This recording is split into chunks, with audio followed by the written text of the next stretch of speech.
من زمان قوي والإنسان عايش في صراع. الصراع مع غيره؟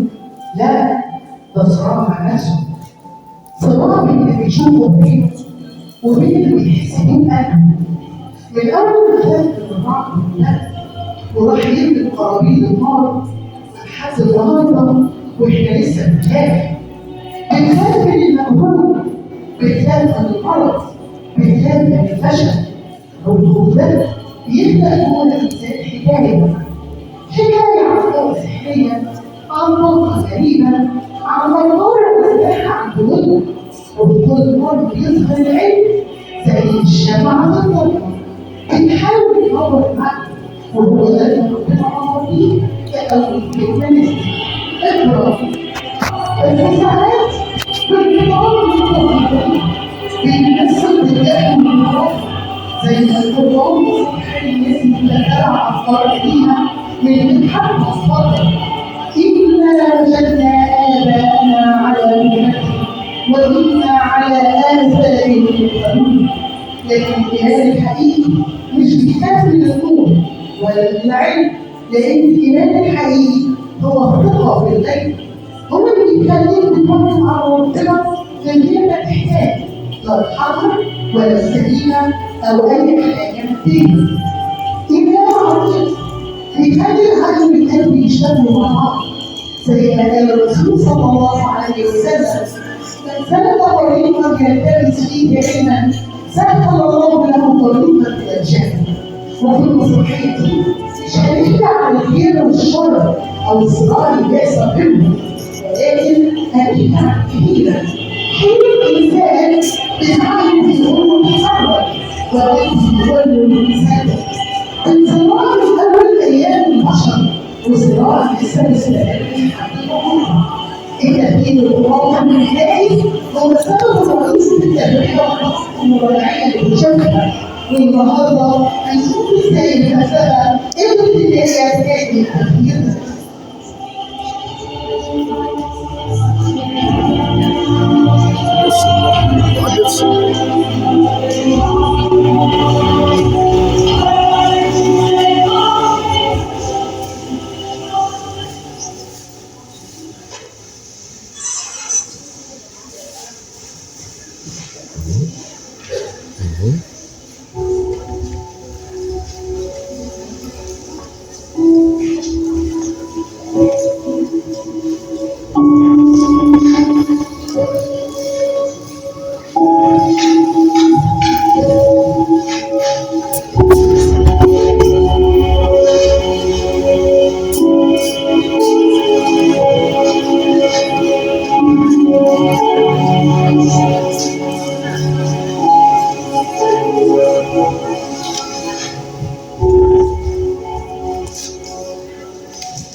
بيقولوا عليك حجر عادي، بس هما ما شافوش اللي انا شفته. انت حته من الماضي اللي عمري ما هعرف ارجع له. بتفكرني بليله الشهاد، بليله الوعود اللي ما كملتش. جدي كان بيقول انك شايف قصه الكون وانك بتدي قوه للي يصدق. بس انا مش لاقي غير الحلم اللي دايما بيجيلي. مش لاقي القوه اللي حكى عنها. يمكن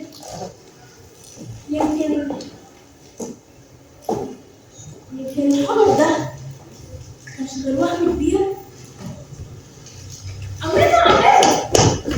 عملتي يا سيدي زعلانة؟ انا كويسه يا ماما. وانا كمان عايز اتفرج على الفيلم. بصي رسمت ايه؟ ده انت، وده حاجة القمر السحري. رسمتها علشان اشوفك مبسوطة.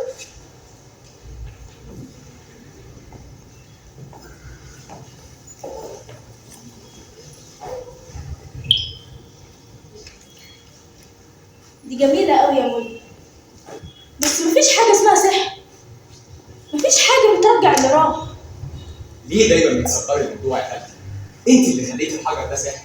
السحر ما كانش في الحجر نفسه، السحر كان في الامل اللي انت زرعتيه جواك. طول ما انت ماسكاه تفضلي حاسه نفسك جوه النور.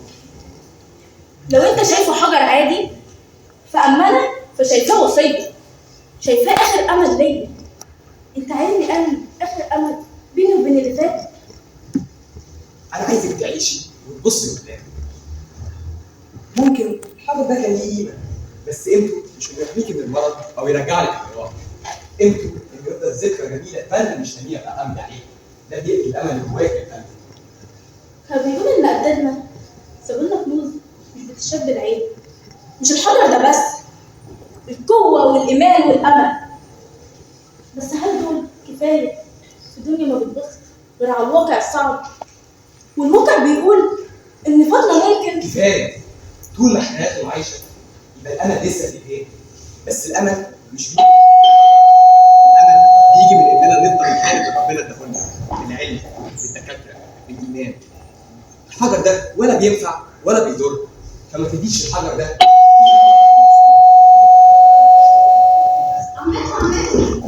عمو عايز جارنا جه.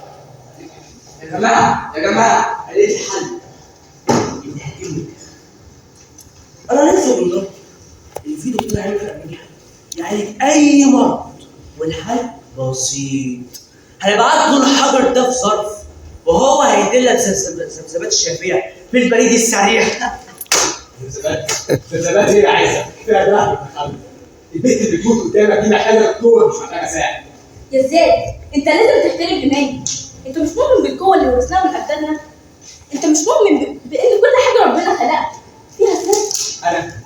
انا مؤمن، بس ايماني بيقول ان ربنا هو اللي خلق العلم والدواء. انك تسيب الحجر، انك تسيب الحجر وتتمسكي بالدواء، انك تسيبي الدواء وتتمسكي بالحجر، ده مش ايمان، ده خوف يا خالد. خوف بيعميك يعني.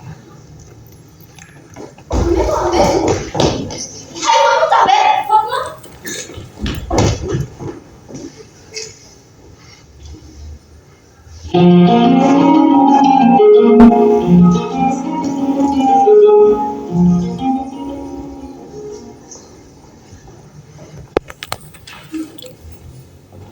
يا ماما.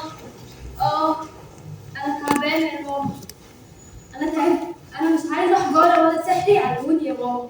أنا عايزة دكتور يعالجني. أنا تعبانة.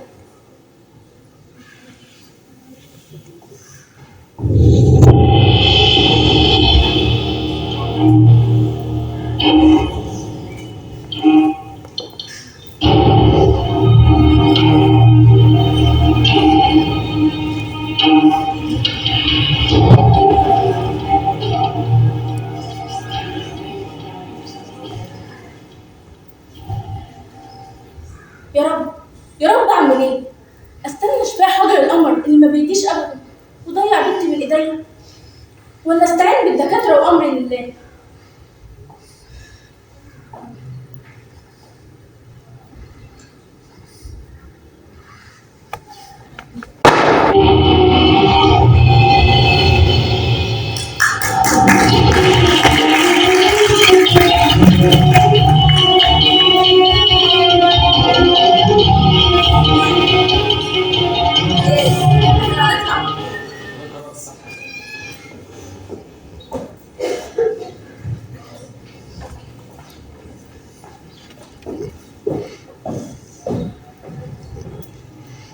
خساره كانت طريقه حلوه بس عادي. انا عندي تفاحه. صباح الخير يا عسل. صباح النور يا استاذ حكيم. مالك بتجروا كده ليه؟ ايه فاطمه كويسه؟ والله يا استاذ حكيم فاطمه في المستشفى. لا حول ولا قوه الا بالله. ربنا يشفيك يا فاطمه. ايه ده؟ حجر القمر؟ ده ايه اللي كسره كده؟ قول لي يا عز، مين اللي كسره كده؟ والله يا استاذ حكيم بس تصدق مين اللي عملها؟ دي ياسمين ذات نفسها هي اللي كسرت. ياسمين؟ ياسمين بعد كل السنين دي وهي فاكره ان الحجر بيضر وبينفع تكسره؟ يا ياسمين لما كسرته كسرت معاه وهم كبير. يا جماعه، هاي، انا عرفت ان فاطمه تعبت. الف سلامه عليها. انتوا ما تعرفوش فاطمه تبقى بالنسبه لي ايه. فاطمه مش مجرد جاره، فاطمه تبقى زي اختي بالظبط. انا سوزي. انا النهارده نسيت افتح لايف. يلا نبدا.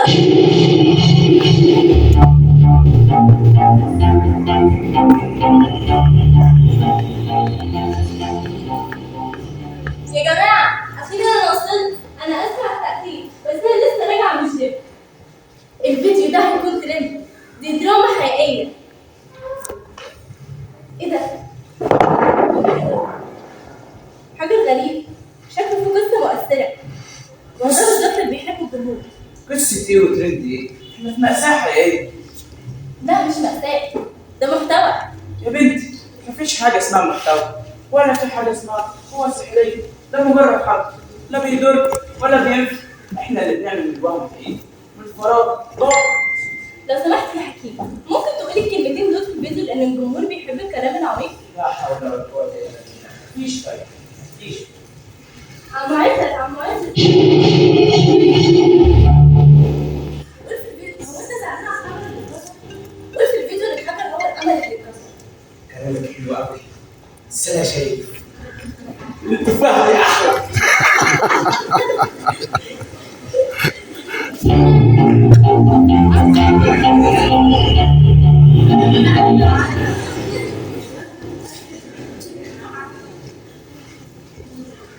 مساء الخير يا حكيم.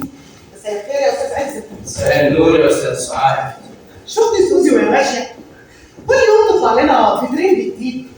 الناس زمان كانت بتؤمن بوجع خلاص الزرقاء، دلوقتي بيقتلوا بشويه لايفات ولايفات ملهاش معنى. يعني ايه؟ يعني ايه يا استاذ؟ يعني يا ابني كل جيل وله خرافات. زمان الناس كانت بتؤمن بحلم الحضر، لكن دلوقتي بيؤمنوا بمحتوى فاضي. الاول كانوا بنربي ولادنا على قصص حقيقيه، لكن دلوقتي بنربيهم على عدد مشاهدات ملهاش لازمه. عندك حق هي نفس الحاجه ولكن بقى جديد. زمان كانت الخرافه بتحكي بالعقل عن الدماغ. النهارده السوشيال ميديا بتحكي بالعقل عن الحقيقه. عندك حق يا حكيم، كلامك مظبوط، بس الخوف دلوقتي على اجيال الصالحه.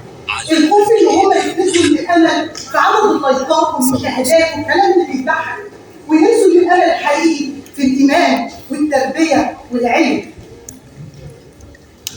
يعني الحضر ده السوشيال ميديا الاتنين زي بعض.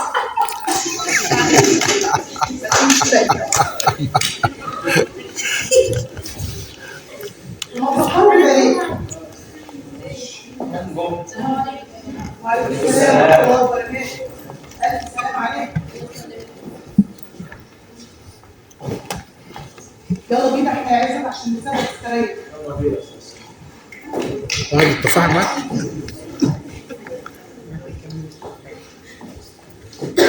انا كنت خايفه يا زياد، الخوف خلاني اتصرف كده.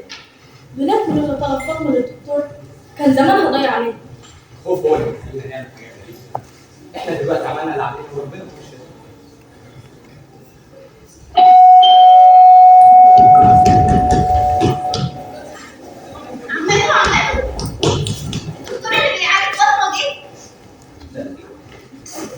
جبت مع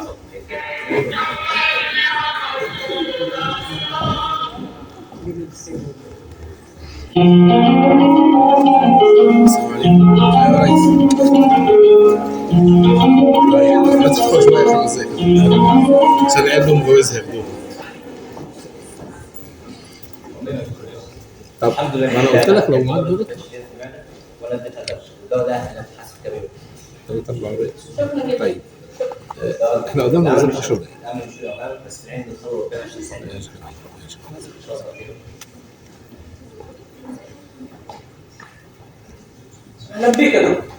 استناك كتير بس الحمد لله انتهت متاخرا افضل من ان لا تأتي. الحمد لله تصل العلم على الرجال. يا صديقي ده مش واجب زي ما هو، ده مش انتصار زي ما هو واجب. انا جيت عشان اعالج جسد فلقيت اقول مريض دول كانوا بيعملوا حته حضر اكتر مني. عندك حق، المرض مرض العقول مش مرض الابدان. احنا اللي بنعمل من الوقت حقيقي وبنعمل الفراغ واقع، واحنا اللي بندي لكل حاجه قيمتها. ممكن بس عشان كده يا حكيم تعاملك اصعب مني. انا بشوف الجرح وبديله الدواء، اما انت بتحاول تزرع الامل في النفوس قبل ما تزرع اليأس. احنا الاثنين هدفنا واحد، الحقيقه ما خلص كلامك صحيح. حاول تجيب ان شاء الله الكاميرا التطبيقات اخليهم يفهموا حاول تجيب ان طريق الورق نور واحد كله. سواء كان علمي او فكري. سجل.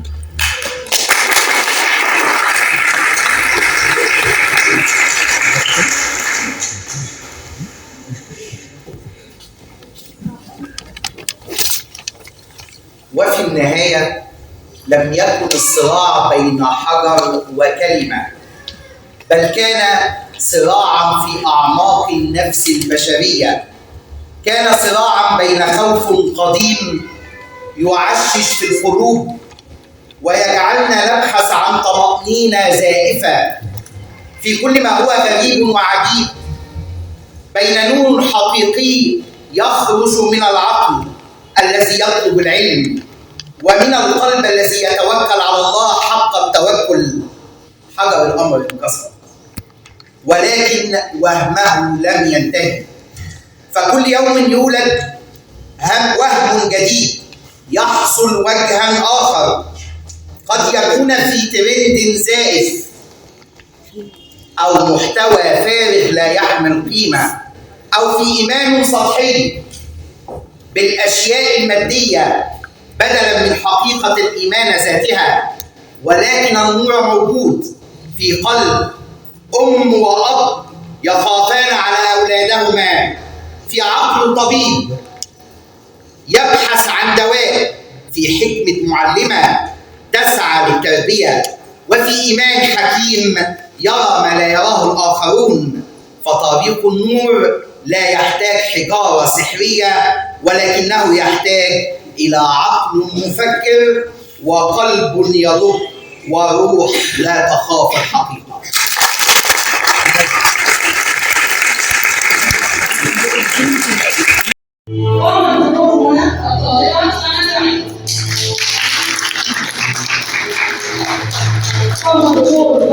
الطالبة حلا محمد.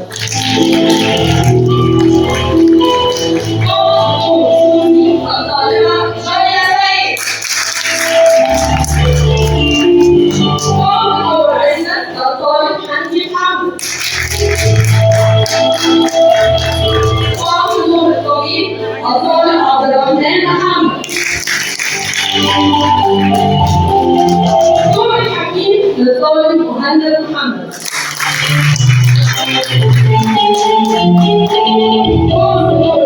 الطالب معاذ احمد. نور ياسمين نور الام الطالبه حنين محمد. نور الراوي والمعلمه سعاد الاستاذه اسماء حمدي. نظيف الطلاب الاستاذ محمود حمدي. المتفرغ من تأليف الأستاذ أحمد ماهر. وإخراج الأستاذ محمود علي.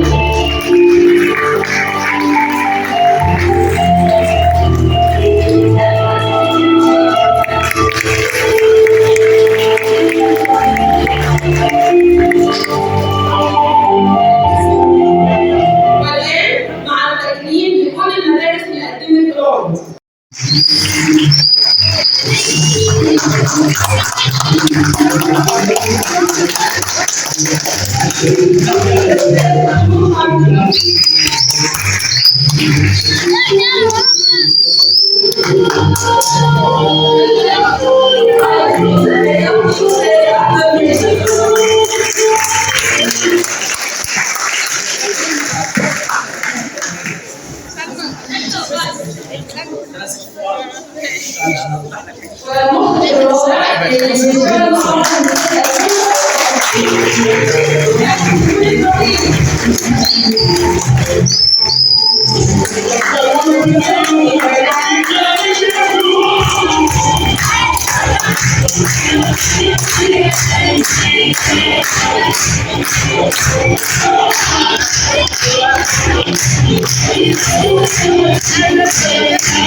Thank you.